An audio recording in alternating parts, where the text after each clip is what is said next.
problems is confusion, and that the average person's psychic physical compound is in a state of terrible confusion. Confusion because the person himself is totally confused, as everyone must be, who does not know where he came from, why he is here, or where he is going. Confused because he has superimposed upon the essentials of life a wide diversity of unessentials and non-essentials that have become so pressingly significant emotionally and psychologically that they are more real than reality itself.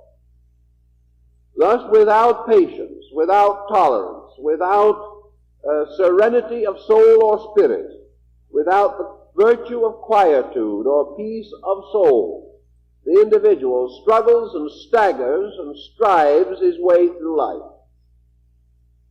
As a result, the psychic availability is called upon only to vitalize and intensify this struggle.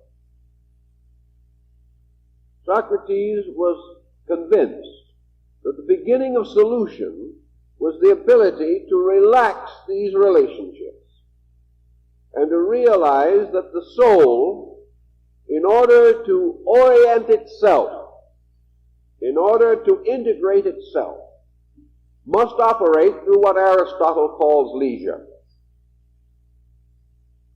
The danger of the soul is always its over-intensities, its immediately available flood of psychic pressure.